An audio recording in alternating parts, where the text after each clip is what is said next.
we'll be discussing about the new thoughts and ways. New thoughts and ways. So, new thoughts because we want to understand that God will change our thoughts the way God thinks, and we will submit our ways to His ways. Okay? So God will change the way I think and the way my heart would cultivate something in my mind so that it will translate into action. God will change my mind and even to my heart so that God will continue to change my actions. Now let's open our Bibles in Isaiah chapter 55, verse 1 to 13. The Word of God is saying, "Come, everyone who thirsts, come to the waters, and he who has no money, come, buy and eat. Come, buy wine and milk without money and without price." Gabihan, indutan ni God, no? Kung mo invite si God ba, ang iyang invitation kay bauta nga expensive or kana bitawng dili nato mapalit, priceless ang invitation ni God permi. Pero nganong even though priceless ang iyang invitation, pero nganong it's always for free. Alright? Like salvation, it's for free. Like eternal life is for free. But hibaw man tabisan sa ato ang panahon karon nga ang kanang free dili actually good free na siya. Mga free concert, di ba? It doesn't mean that it's really free. There is someone who sponsored it. Mo nang nahimo gi-offer sa public into free. Pero ang nag-sponsor ato dako kay sila expense. So in other words, when God invited us for salvation and anything I invite the Lord to come, mingon siya, it's for free, no damage. Okay? Because it was already been paid off someone. Okay? Kay bawta kinsay nagbayad ani. Kundi nga atong Ginoong Kristo, our Lord Jesus Christ, His one and only Son. He paid the price, okay, for our salvation. He paid the price for our freedom. He paid the price for our breakthroughs. He paid the price for our health, for our healing. He paid the price. That's why He can invite us to come, and without any expense.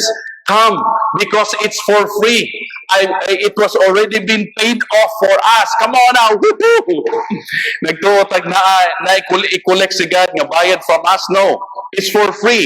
But nahimong free because of our Lord Jesus Christ who gave His life.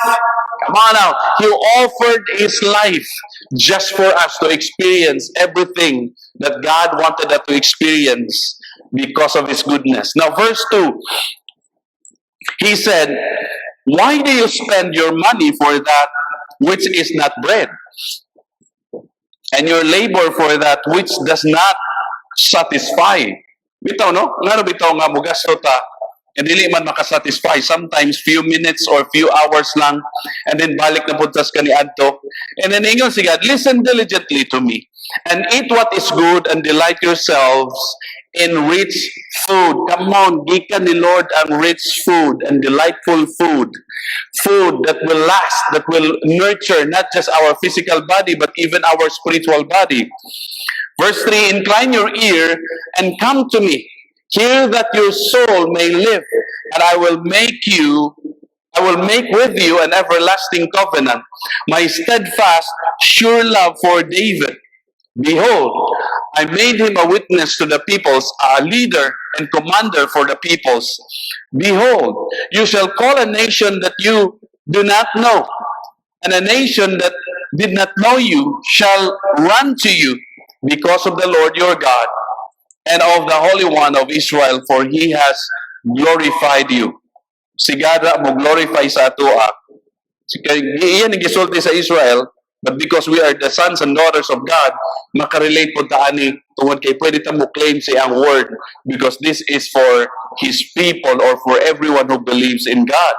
So, we will be attractive to other people because God glorified us. Seek the Lord while He may be found, call upon Him while He is near. Come on, that is an encouragement to all of us. makitaan pa nato si Lord kung ato siyang pangitaon. Okay, makaduol pa ta sa iyaha, kay duol pa siya sa atua. Let the wicked forsake his way, and the unrighteous man his thoughts.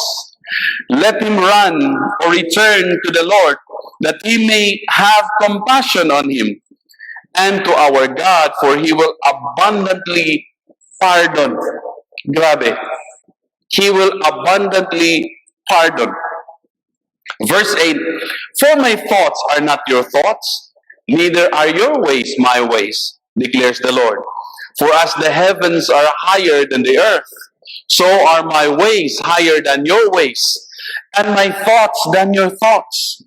For as the rain and the snow come down from heaven, and do not return there, but water the earth, making it bring forth and sprout, giving seed to the sower and bread to the eater, so shall my word be that goes out from my mouth. Come on, very, very exciting.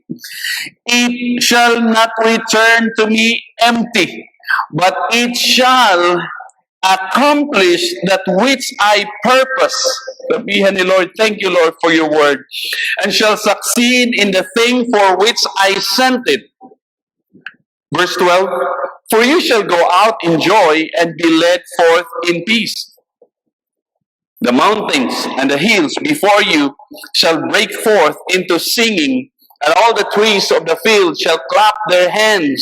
Instead of the thorn shall come upon the cypress, instead of the brier shall come up the myrtle, and it shall make a name for the Lord, an everlasting sign that I shall not be cut off.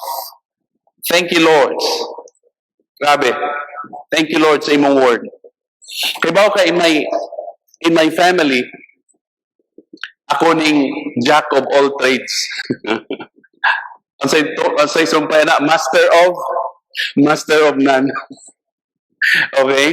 Jack of all trades, master of none. Tungod kay ako ang mo fix sa tanan, sa amo ang balay. Kaya nga naman, ang ako, of course, ang ako mga anak, mga babae, duha, kunya, di po kaayo yung anak ka-excited ang akong anak na lalaki to fix something in our house. So, and of course, my wife, dili po siya, hindi na niya strength. Most of the women, di ba? Mga women, okay, di mo ganahan mo fix o something for maintenance sa balay. Ang mga husbands, yun na, come on husbands, I hope na mga excited mo fix something, mga handyman, ang mga husbands in the house. So, mura ko jack of all trades, master of none, kaya nga naman, what you do actually mastery, wala ko actually kanang klase yun nga nakaibaw dyan ko sa pagbuhat. Ginagmay lang, mo nang ginagmay, pero kung dili na ko mabuhat, so mo hands off na ko. And that's why, because of that, nahimong jack of all trades, alright? Even ang kanabitang brown out, na mo kayo mabuhat sa brownout. But because my daughter was observing me, every time nga na i-fix sa balay, ako nag-fix. So nag-observe siya na, kung siya na, Dad, brownout karon Dad, so can you fix the electricity power? And ko, what? Hasta electricity power, imong ipa-fix sa ako, I cannot do it, okay? It's beyond me, okay? It's not on me. So, we need to, ako responsible lang, mukatawa na lang ko sa iya, and my daughter was so serious about asking me to fix the power, but she would tell me, why are you laughing? Why are you laughing? I'm serious. Can you fix the power? Okay? So, you know what? And my response would be, aside from laughing, I would say, we need to give it to the expert. Okay? We need to give it to the expert. So, meaning to say, dili, ginahanglan ta mo tawag eksperto. So that's the title of the word today. Give it to the expert. Give it to the expert. Come on, just give it to the expert. If you are fixing something and you cannot fix, give it to the expert. Come on, type it. Give it to the expert. Type it. Personalize it. I will give it to the expert. if you are fixing, okay, some parts of areas of your life that you cannot fix it, maybe I would suggest that you would give it to the expert. Come on, give it to the expert. If you cannot fix your finance, give it to the expert. If you cannot fix your career, give it to the expert. If you cannot fix your relationship, give it to the expert. If you cannot fix anything, of course, you cannot fix your physical body, so what? Okay, say expert, okay? Now, we need to give it to the expert. And we know that the expert is our God. Kibauta na. Pero nga naman nga mo try gyud ta og fix something that we know that only God can fix it. Come on now. Why are we keep on trying to do a lot of things to fix our relationship or to fix our lives, even though we know, okay, we know that only God can fix it? So why not give it to the expert? Why not surrender it to the expert? Why not surrender, raise your hands and say, Lord, I give this to you because there are a lot of things that I can do, yes, but this, God, is beyond my control and it's beyond my ability to fix. So I surrender this to you. I will give this to you because I know that you are the expert of anything in my life and all areas of my life, and you can easily fix it. Pero ganahan ta ipang-fix ang gusto natong i-fix. Pero at the end of the day, we realize nga hindi na to kaya. Hindi na to kaya. Pwede tang mo hands up and I can't do this. Now, muna ingon si God. Ingon si God, verse 8. Yun siya, for my thoughts are not your thoughts, neither are your ways my ways, declares the Lord. Ingon siya, magkalahi ta. Ang imong thoughts, dili na ko thoughts. Ang imong ways, dili na ko ways. Maglahi ta. We're different. We're different. And dili pa kay sakit. Okay? Sa pag-ingon ni God, di pa kay sakit. Pero in verse 9, medyo sakit na. Ingon siya, for as the heavens are higher. Look at the heaven. The heavens are higher. Ingon siya, for as the heavens are higher than the earth. Okay? So kay Bauta, heaven is His throne and the earth is His footstool. Okay? So naa siya sa heaven, naglingkod, ingana kadako ka-powerful si God, o ang iyang tungganan ng earth lang. Pero kita, gamay ra kay ta nga nagkinabuhian ni nga earth. So that's why ningon siya nga, the heavens are higher and the earth is here down below. So are my ways are higher. Come on now.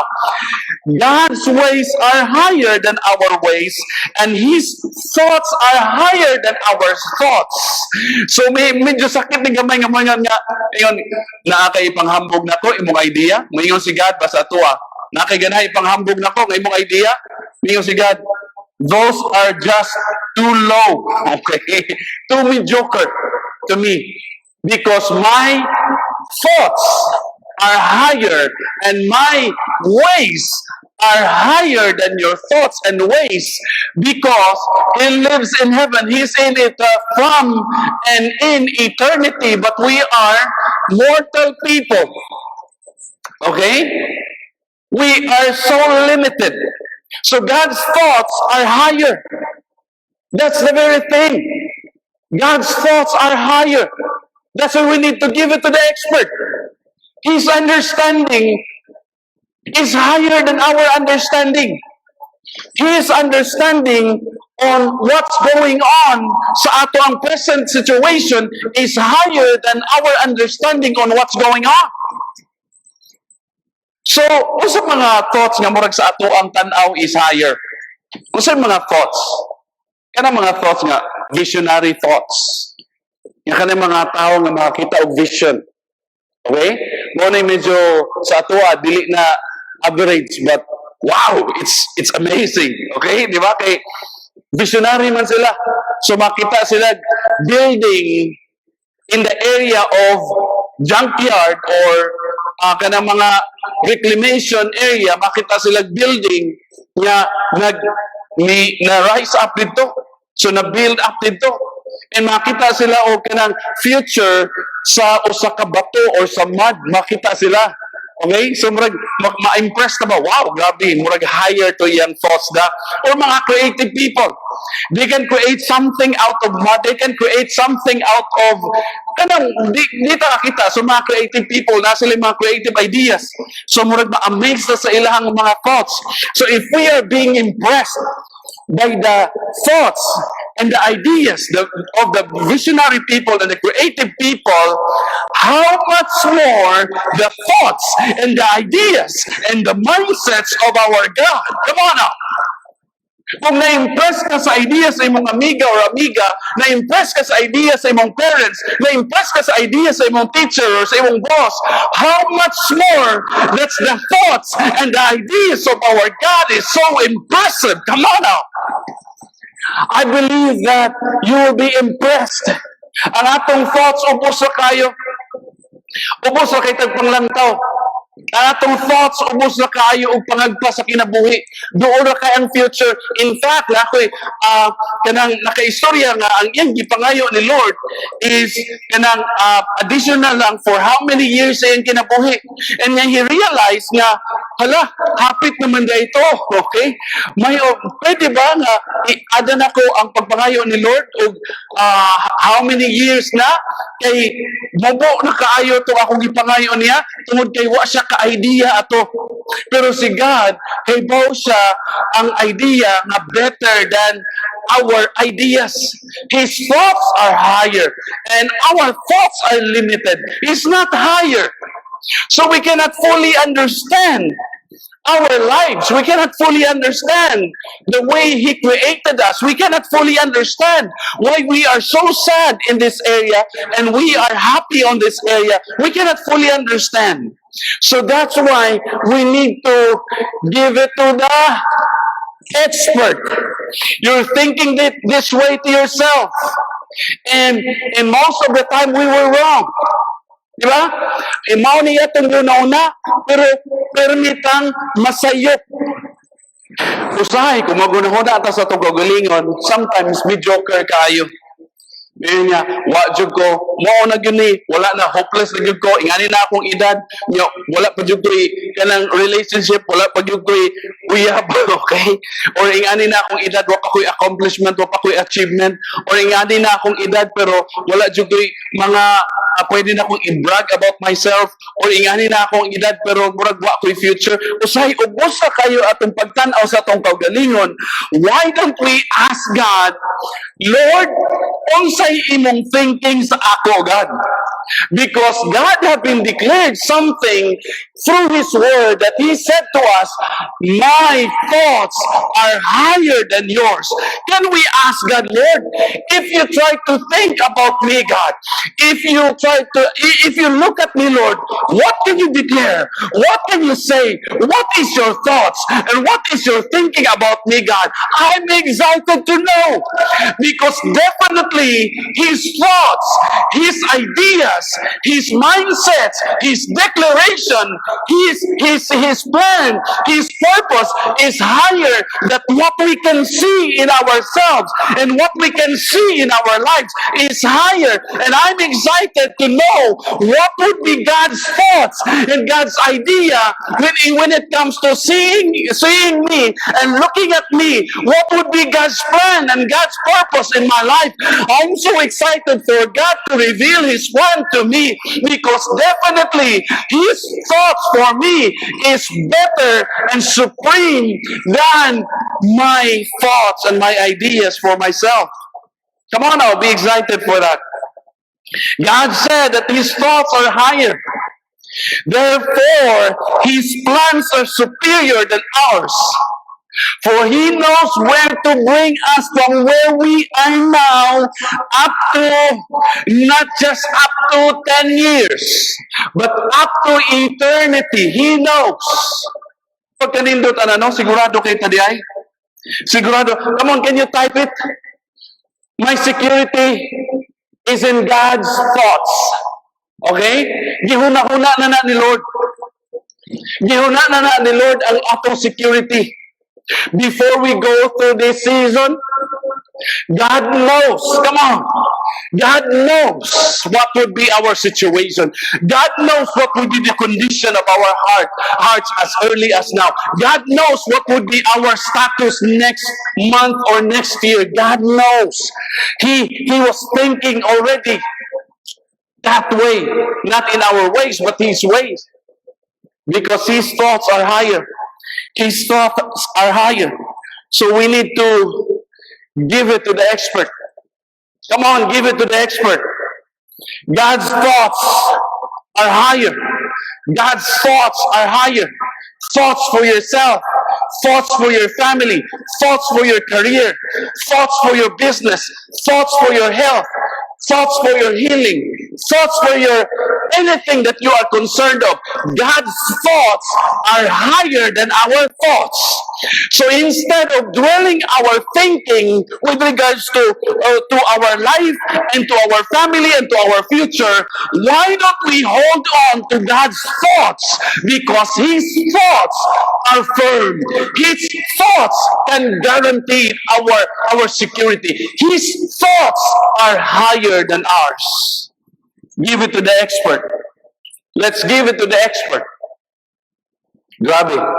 Ka-eksperto si God with regards to thinking and planning and setting us direction. Naingon siya, dili lang iyang thoughts are higher, but even His ways are superior. Come on, gabihan. I'm so excited for this, Lord. God's ways are superior. Naingon siya, my thoughts are higher than yours, and my ways are higher than your ways. Nga naman, ma-impress lang ka sa mga tao nga grabe kayo mo diskarte. Nga kayo mo diskarte ba? So, na sila, ibaw sila sa pagdiskarte, kung inganin na nahitabo sa relationship, kung inganin na nahitabo sa ilang kinabuhi, kung inganin na nahitabo sa ilang career, na sila mga diskarte. But we know that our diskarte or discartation, come on, new word, okay? Our diskarte is limited. We know that. Bisag ingon anak ka excellent ang imong gidiskarte sa imong kinabuhi o mga diskarte ni mas trabaho mo rag excellent kayo, but we know that it's limited. Daghan kay tag limitation. Because of that, God said His ways, okay, not diskarte, but His ways are superior, for He is the source of the unlimited ways that we need to have in this world. He can do it. He can make you instantly. He can instantly heal you in His own ways. He can instantly restore you. He can instantly promote you. He can instantly put you to a place that you can enjoy your intimacy with God, and even enjoy your relationship with your family, and even enjoy with His provision in your life. He can make that in His own ways. Kita magdudusahay, ganahan ta ba nga, kita lang lagi mo buhat. Gilisod ko ron, karon nga pandemic. Anyway, mo na akong buhaton para di ko maglisod. I'm not saying na dili hindi kita magunahuna. Pero sometimes, tungod kay makikita mo dag hunahuna o research, and makikita mo dag diskarte, makalimota, nga naay mas higher. Come on now. Naay mas higher sa atong diskarte, ug naay mas higher sa atong mindsets, ug naay mas higher sa atong thoughts. Makalimutan na. Why don't we give it to the expert? Wala na yung pag-asa akong promotion ron. Wala na yung pag-asa ang akong progress. But you know what? When we give God, because He is the one who is expert on fixing a lot of things in our lives, and cleansing a lot of areas of our lives, and making us be excellent and promoted, because He is an expert. When we give this to Him, when we surrender our thoughts and our discarte to Him, when we give this to Him and we surrender this to Him, God, I'm telling you, God is so excited to show off. Come on now. To show off. To show off His ways for us, so that we would realize that His thoughts and His ways are superior than us. He's excited to show off. Excited kay sa Lord. Excited kay sa Lord i-change ta. Excited kay sa Lord i-transform ta. Excited kay sa Lord i-heal ta. Excited kay sa Lord i-promote ta. Excited kay sa Lord to perform signs and wonders and miracles of our lives. Ang ato lang buhaton, ang mao'y gihuwat sa God, is to surrender to Him our thoughts and our ideas and our discarte, our ways, and He's excited to show off because we are telling God, you are the expert, so I will give this to you. I give it to the expert. I give it to the expert. We need to give it to the expert because we need to come to God and surrender our ways. For most of the time, we operate by chance. By chance, operated by chance. Ngayon nga, I will try this, tingalig effective. Kung dili effective, dili na po. What if moadto ta ni God? Because God will not operate by chance. God will operate by His grace, come on now, and by His blessings, come on now, and by His favor, come on now, and by His miracles, come on now. His ways are better, so let's give it to the expert. His ways are better than ours. Give it to the expert. Let us allow God to change our thoughts and ways. Let Him realign our thinking to His thinking, and our ways be submitted to Him because He is better and superior. Wow! I'm so excited. You know what? Daghan na kay kong mga gisurrender ni Lord ng mga thoughts with regards to me, with regards to my family, with regards to anything na concern ko. Daghan na kay kong gisurrender ni Lord ng mga thoughts o mga ways na ko, mga discarding ano man. Tungod kay ba ko excited si Lord mo show off. Kay ba ko excited si Lord mo help. Kay ba ko excited si Lord nga mo do ang iyang tanang plano buhaton sa akong ginabo. Excited kay siya. And He's just waiting for me to believe. And He's just waiting for me to come to Him and surrender to Him my ways and my thoughts. And tell Him, Lord, your ways and your thoughts are better and higher, are superior. Verse 10. Ay, grabe. Verse 10. His word is saying, for as the rain and the snow come down from heaven. Okay? Prepared na ba kani? I'm so excited because God's word is really so powerful, even in my heart, even in my life. For as the rain and the snow come down from heaven, and do not return there, but water the earth. So gabihan, even ang rain, di hunahuna ni Lord. Sometimes wata maghunahuna. Sometimes gani kanang mo kwanta og rain nga murag kanang feeling na to, it depends to our preferences. Nga atong preference is, oh Lord, I said, pauwan na ron, kinakoy date. Okay? Di ko ganahan magpayong, God. Lord, pauwan na ron, God, kay kanang wala kay mi tubig. So, nakadepende sa atong preference. Pero si God, kung mo-send siya og rain, it doesn't depend on His preference, but it depends on His purpose. Na purpose kung mapada si God og blessing. Na purpose ka nung mapada si God og tubig or rain. Do not return there, but water the earth, making it bring forth and sprout, giving seed to the sower and bread to the eater. He has a purpose. Now, in the same way, okay? In the same way, verse 11, so, come on, be prepared for this. So shall my word be, come on now. So shall my word be that goes out from my mouth. It shall not return to me empty, but it shall accomplish that which I purpose. Come on now. And shall succeed in the thing for which I sent it. God said, if I'm sending the rain with a purpose, not without a purpose, so shall my word be. If I'm sending my words, I'm sending it with a powerful purpose. Come on, claim it. God's word for me is with a purpose. Come on, I'll type it. God's word for me is with a purpose. Not without purpose or purposeless, but God's word for each and every one of us is with a purpose. Sometimes we would do comments, kana mga musay sa something ba, that we don't mean it. Kana mga jargons lang. Amen. Hallelujah. Praise the Lord. But doing something. Okay? Sometimes you mo comment, amen. Wow, praise God.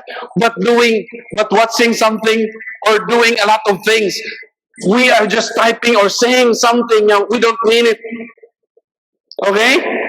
Mga Christian jargons, mga God bless you, but we don't even mean it. Iniglakaw ato, God bless you. Joke na to eh. Hindi yung kaganahan. So, sometimes we declare things that we don't mean it. Sometimes we say things that we don't mean it. But you know what? Si God kung mo declare, iyag yung buhaton ka mo now. Iyag yung tumanon ka mo now. When God declares something to us, when God says something, when God declares something, He will see to it that His word will come to pass. When His word goes out from His mouth, ingon siya, so shall my word be that goes out from my mouth. When He declares something from His mouth and from the heart of God, He will accomplish the very purpose why He said it. Come on now, clap your hands to God. Put that clap hands emoji in the chat room and continue to praise God for that, because I believe nga na kay dagang mga gipang-claim ka words ni God.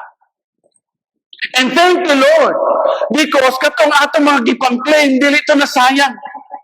Ha? Pastor, kato na akong gidevotion, pastor, dito na sayang. As long as ang imong gidevotion ang word ni God. Tingalig ang libro nga gisuwat sa uban. Sometimes kanabitong usahay ang atong i-claim ang mga thoughts na nag-process sa ubang mga tao.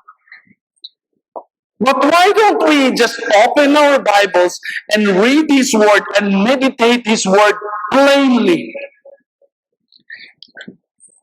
And when the Word of God in our meditation jump off the page, that it seems like God is talking to us, that would be a very powerful word. And when you declare it in your prayer, and when you declare it and speaking it out and embrace it and claim it in your life, that God said to me that He will bless me and He will never leave me nor forsake me, and God loves me so much, and God cares for me, and God wants me to prosper, and God wants me to excel.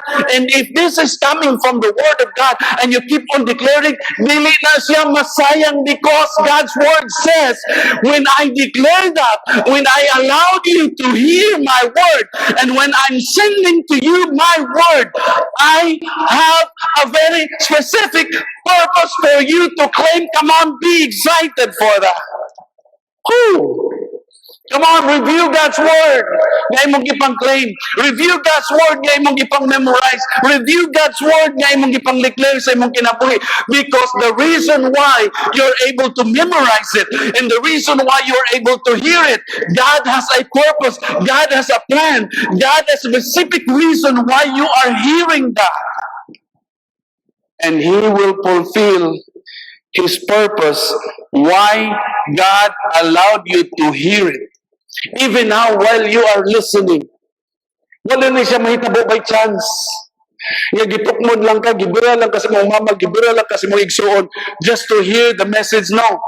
God has a purpose nga nung ipadungog ni God sa imuha.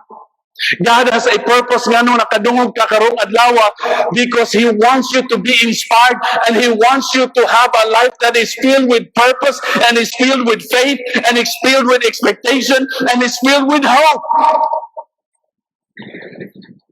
God has a purpose when He declared His word. Lagabi, hoy. Oh, thank you, Lord, for that. Thank you, Lord. You know what? One of the words nga, as parent ba? Okay? Nabay mga parent dire. Come on. Okay? Do some thumb ups or kanang pwedeng one thumb or two thumbs up. Okay? Sa imong comment, kunay mga parents nga naminaw karon. Usa sa ako mga gipang-claim nga katong train up a child in the way he should go. And when he is old, he will not depart from it. Katong akong istorya sa inyo nga make og decision na akong anak to be an independent as early as now. Murag, mautoy akong punta na, Lord, ningon ka train up a child in a way that he should go. And when he is old, he will not depart from it. Pero feeling lang ako. I know nga dili to tinuod. It was my feeling nga murag, karon lagi, murag man lagi, depart akong anak. It was a wrong mindset. Ubos na kaya akong thoughts. Ubos na kaya akong ways. Ni-review ko ni God through this word. Ningon si God, the reason why I declare that word, that train up a child in the way he should go, and when he is old, he will not depart from it, because I really mean it. My word is already anchored to the heart of your kids. My word is already binding to the lives of your kids, and they will not depart from it. I said it, I declared it, it has been written, then I will fulfill it. Come on now. Every time we claim the word of God, and every time we speak the word of God, and every time we declare the word of God, He really mean it, and continue to claim it, and continue to declare it, because God will fulfill what He has been declaring to you, and God will fulfill all of His promises to you. And even though we die, He will continue to fulfill His promises to our family and to our lives, to the lives of the next generation from us. Come on, clap your hands to God. God said in His word, so shall my word be that goes out from my mouth. It shall not return to me empty, but it shall accomplish that which I purpose, and shall succeed in the thing for which I sent it. Come on now. What are we going to do now? We need to go beyond our limited thoughts and ways. Let's go beyond 2020 vision. We keep on hearing about 2020 vision. Now let's go beyond the 2020 vision. Let's go beyond the 2020 plans and purpose. Let's go to God's eternal vision and God's eternal plans in our lives. Let's go and embrace God's thoughts and ways, for they are superior than us. Our new mindsets today and our new declaration today is we will give it to the expert, and His name is Jesus. Come on, clap your hands, put that emoji and clapping your hands to God. His name is Jesus. He's the expert. He's the expert of fixing things. He's the expert of fulfilling His plans and fulfilling His purpose in our lives. He's the expert. Now, God's word today is this: God is renewing our minds and changing our ways today. He's allowing us to go through it, to the seasons of our lives, because He is renewing our minds to His mind, and He's renewing, changing our ways into His ways, because His minds and His thoughts and His ways are superior than us. Come on, thank you, Lord, for that. Your thoughts and minds and ways are our security. So let me pray for some of us. If you are here and you are so confused, and because of that confusion in your mind and in your hearts, wala kakasabot sa imong kinabuhi karon, wala kakasabot asa kapadong. Now God is telling you, it's not by accident why you are hearing this word today. It's not by accident. God has a purpose. And His purpose for you to hear this word today is to change your mindsets and your thoughts and your ways into His ways. Now let's surrender our thoughts, the way we think our lives and the way we plan our lives and the way we declare and look at ourselves. Let's change it. And let's change our ways into God's ways. Let's surrender it. Let's offer. Give it to the expert. Let's pray. Lord, I pray that every one of us who's listening to your word today and making a decision to give it to the expert or to surrender them, our thoughts and our ways, Lord God, how to run our lives and how to continue our lives from this day onwards. Lord, we are surrendering this to you. And every one of us who surrenders in the name of our Lord Jesus Christ will be transformed, will be changed. Come on, the new heart and the new thoughts and the new mindsets and the new ways are coming in the name of our Lord Jesus Christ.